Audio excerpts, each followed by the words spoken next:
The last thing I want to show you guys is the gradients. So I'm going to select this object in the back. If I double click at any point in time, that's going to go into what's known as the isolation mode.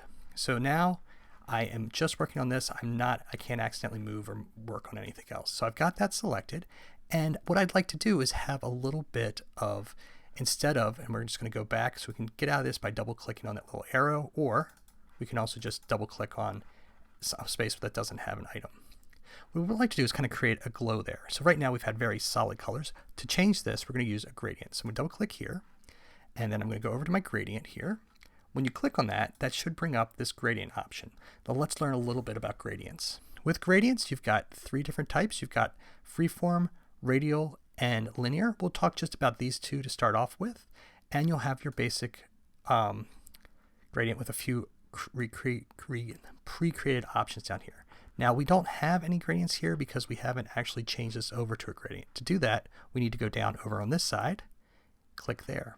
By default, your gradients will just be black and white. You can change that by double clicking on these little items here. If we click on the swatches, let's say that we want to have a yellow, and then we can change this one over here. Instead of yellow, let's use like a darker orange, right? So I can start off with that, and then if I double click here and go up to this, I can kind of change that to a little bit more of a darker orange color. Give us that sense of shadow happening. All right, so we've got that set, and we can change how this works. So I can use the gradient tool here, and if I drag, it's always going to start with the color that's over on the left, and it's going to end with the right. So I want to have my, let's say my flame kind of be from there and go up. You can see that. Now this is a linear gradient. If I were to change this over to a circular one, you can see that the center is always going to be the one that's left, and the one at the right is going to be where it's at. So I could kind of do this. If we go back, you can see we've got that selected. If I want to go even further, I can move these. So I need to make sure that I have that selected. I can move these. You can see that kind of updating, and I can even add more. So if I click on a place outside of that and double click, I could make this go all the way to black. So now we've got a multi-layer gradient here.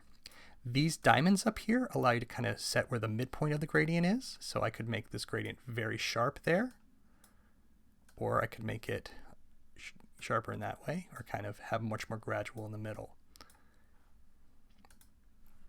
So those are the basics of how to create simple shapes using gradients, and just a basic introduction to Illustrator. There's a lot more to this, but I think that this is a great way to start off.